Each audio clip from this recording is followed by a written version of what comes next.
RLP était au Forum international de l'économie sociale et solidaire du 29 au 31 octobre 2025 à Bordeaux. Et grâce à la Fédération des radios associatives de Nouvelle-Aquitaine, nous vous proposons là une rediffusion d'interviews ou captation de conférences qui a été réalisée sur place. Toujours au Forum international de l'économie sociale et solidaire, et on a rencontré beaucoup d'initiatives. Là en ce moment on parle beaucoup de la thématique du budget, du financement des structures de l'économie sociale et solidaire. Et pour parler finances, budget, on a rencontré une initiative qui sont les monnaies locales. Bonjour Dante Edme Sanjuro. Bonjour. Vous avez fait partie de l'Euskal Moneta, la monnaie locale citoyenne la plus grande de France, c'est ça ? Oui, et même d'Europe. La monnaie locale que gère l'association Euskal Moneta, c'est l'Eusko, la monnaie locale du Pays Basque Nord, du côté français des Pyrénées, autour de Bayonne et toute la zone agricole et rurale qui va jusqu'à Saint-Jean-Pied-de-Port, Moléon. C'est un territoire assez diversifié, assez petit, de 320 000 habitants. Et on a été quelques militants, bénévoles, à vouloir lancer une monnaie locale en 2011. On a mis l'Eusko en circulation en 2013. Et c'est vrai qu'on a développé le projet au fil des années avec une belle dynamique locale, participative, qui a permis qu'on arrive aujourd'hui à être la plus importante monnaie locale d'Europe avec 1400 adhérents professionnels, des commerces, des entreprises, des PME, des paysans. Plus de 4000 utilisateurs particuliers, mais aussi des collectivités territoriales qui jouent le jeu avec l'Agglo Pays Basque qui est adhérente, qui utilise la monnaie locale, même si c'est encore limité, et une quarantaine de mairies qui sont adhérentes à l'association Euskal Moneta.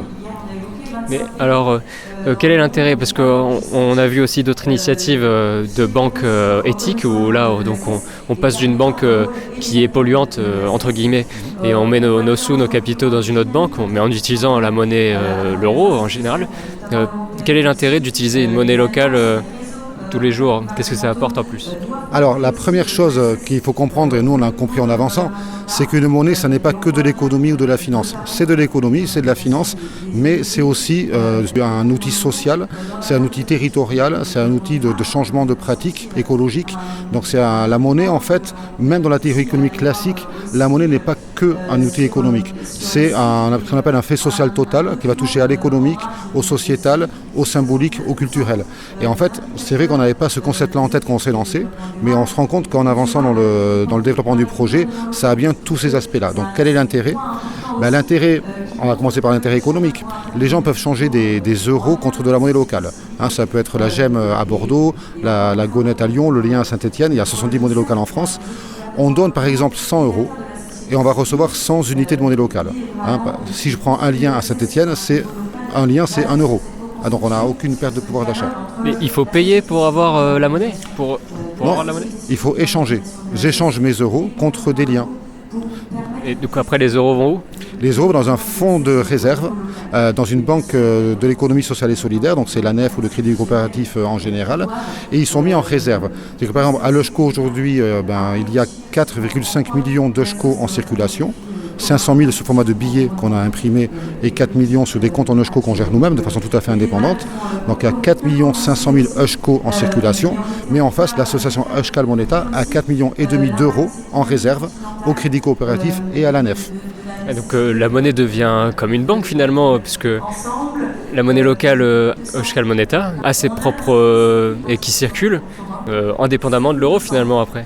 C'est pas indépendant de l'euro parce que chaque Eusko en circulation est garanti par 1 euro derrière. Donc il y a vraiment un système de garantie, on est appuyé sur l'euro, on est complémentaire à l'euro. On ne remplace pas l'euro, on le rend complémentaire et on le rend meilleur.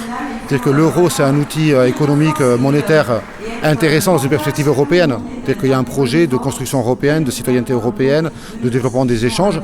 Il y a un côté aussi libéral dans la conception même de l'euro, ne serait-ce que parce que la Banque Centrale Européenne est indépendante des États. Donc ça, c'est une vision libérale de l'émission monétaire. Nous, l'euro, on trouve que c'est plutôt un bon outil malgré ses limites. Mais ce que ne sait pas faire l'euro, c'est développer des échanges locaux, développer la souveraineté des territoires. Donc et là, il y a un doublement de la valeur, en tout cas, avec les euros placés, et puis ensuite la monnaie qui circule localement. Et est-ce que vous pouvez investir ces euros, il y a un pourcentage d'investissement ou pas pour l'économie sociale et solidaire, vu qu'on parlait du budget ? Alors, réponse en 3 temps. Le premier temps, c'est que pourquoi est-ce qu'on fait du change ? Quel intérêt de changer des euros en gemmes si on est ici à Bordeaux, par exemple ? L'intérêt, c'est que 1 euro, si je paye mon commerçant en euros, il peut payer avec n'importe quelle chose. Il peut acheter des produits fabriqués en Chine, il peut acheter il peut payer sa TVA, il peut payer de l'électricité nucléaire, par exemple, avec. Si je lui donne des gemmes à la place, ça a la même valeur. Par contre, il peut l'utiliser que dans le réseau local, donc forcément auprès d'entreprises locales. Donc une gemme, c'est 1 euro qui ne va pas sortir de la Gironde et qui va être utilisé uniquement sur le territoire et avec des acteurs qui s'engagent vers la transition et vers l'économie locale. Donc ça, c'est le premier intérêt. Le deuxième intérêt, c'est que pour chaque euro que je change en gemme, l'euro va aller dans une banque de l'ESS. Moi, j'ai un compte en banque dans une banque éthique, mais ce n'est pas le cas de tout le monde. Il y a des gens, ils ont un compte en banque dans une banque climaticide. Et parce que c'est comme ça, ils ont fait ce choix-là il y a 20 ans, ils n'étaient pas au courant, ils ont un compte dans une banque climaticide. Mais à chaque fois qu'ils donnent 100 euros à la gemme, ces 100 euros vont sortir de cette banque climaticide et aller vers une banque de l'ESS. Et en échange, ils ont 100 gemmes. Donc eux, ils ne perdent pas de pouvoir d'achat, mais des 100 euros qu'ils avaient dans cette banque, ils ont 100 gemmes en main pour consommer. Et il y a 100 euros qui vont dans une banque de l'ESS. Donc en effet, il y a un doublement de l'intérêt de la monnaie. Et c'est ces banques de l'ESS qui peuvent investir en plus dans le local, donc c'est doublement bénéfique, c'est vrai. Alors notamment, c'est la NEF qui le fait très bien. La NEF s'est même engagée pour chaque euro reçu en fonds de garantie pour une monnaie locale, à en investir 2 sur le territoire dans des projets écologiques et sociaux présentés par la monnaie locale. Donc on a vraiment plus que le double finalement. Oui, vous voyez, on est même sur le triple là. Bon, il y a un vrai intérêt. En fait, il y a un chiffre qui est intéressant aussi, c'est le montant de l'évasion fiscale en France. Et pourquoi c'est un si gros chiffre? Vous avez peut-être entendu parler du budget avec le budget Bayrou, budget 2026. Vous avez entendu parler du chiffre de 211 milliards d'aides données aux entreprises et notamment le CAC 40 avec une enquête sénatoriale de Fabien Gay. Et 211 milliards, c'est conséquent dans le budget. Tout ce montant n'a pas été étudié pour le budget qui a été mis en place. Mais il y a aussi un autre gros montant, c'est celui de l'évasion fiscale qui représente quand même une centaine de milliards. Et votre initiative, en fait, permet d'y répondre. Comme les ESCO restent sur le territoire, finalement, admettons, qu'est-ce qui se passe si toute la France utilise la monnaie locale du jour au lendemain?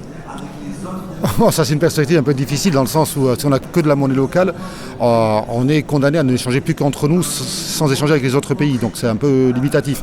En fait, il faut revenir au fondement de la monnaie. Si on revient au fondement de la monnaie, à travers l'histoire, la monnaie unique d'État, c'est une exception dans l'histoire. Il y a toujours eu plusieurs monnaies, en fait, une diversité monétaire. Et la diversité monétaire, elle est aussi importante que la diversité écologique ou que la diversité culturelle. C'est-à-dire que, pourquoi avoir une seule monnaie quand on peut en avoir plusieurs ? Il y a, par exemple, quand on remonte même à l'Égypte ancienne, si on va dans les pays africains, les historiens et même les archéologues trouvent des traces de monnaies différentes. Dans l'Égypte ancienne, par exemple, il y avait des monnaies qui avaient de la valeur en elles-mêmes, de la monnaie, par exemple, avec de l'or, fabriquée avec de l'or, qui permettait d'échanger avec la Grèce, avec les Phéniciens, avec les pays alentours. Mais quand on allait chercher son pain chez le boulanger du coin, on n'allait pas avoir des pièces en or. Donc il y avait des monnaies qui étaient battues localement, qui étaient créées localement par des autorités religieuses dans le cadre de la Haute-Égypte, qui émettaient des monnaies sur des pièces en terre cuite qui avaient une valeur uniquement localement. On avait une monnaie pour échanger localement et une monnaie pour échanger avec les autres territoires. L'idée, c'est d'avoir l'euro pour échanger avec les autres territoires. En cas de crise, c'est même bénéfique finalement. C'est comme une monoculture, par exemple, qui est sensible aux intempéries, aux étincelles, par exemple pour les plantations de pin. Tout à fait. Mais on est convaincu qu'on est déjà en crise. On est déjà en crise sociale, écologique. Bientôt, peut-être, malheureusement, de nouveau en crise économique et financière. Donc, il ne faut pas attendre la crise pour s'en emparer, il faut l'utiliser dès maintenant. Et puis ce que vous disiez sur l'évasion fiscale, c'est intéressant. C'est 100 milliards alors. Oui, mais même on va prendre des chiffres encore plus globaux que cela, parce qu'ils sont vraiment dramatiques. On en a parlé beaucoup dans l'ESS aujourd'hui, pour faire un petit focus sur les aides aux entreprises. L'ESS en France représente 14%, entre 12 et 14% du PIB, mais ne représente que 7% des aides d'État aux entreprises. Vous voyez, donc on est vraiment, alors qu'on a une plus grande valeur économique, sociale, écologique ajoutée, on est moins soutenu que l'économie classique. C'est quand même paradoxal. Et il y a une orientation qui a été choisie, et tout ça, ça dépend de nos actions citoyennes. En tout cas, merci Dante d'avoir parlé de cette initiative aux auditeurs et auditrices des radios associatives. Merci. Merci à vous, à bientôt.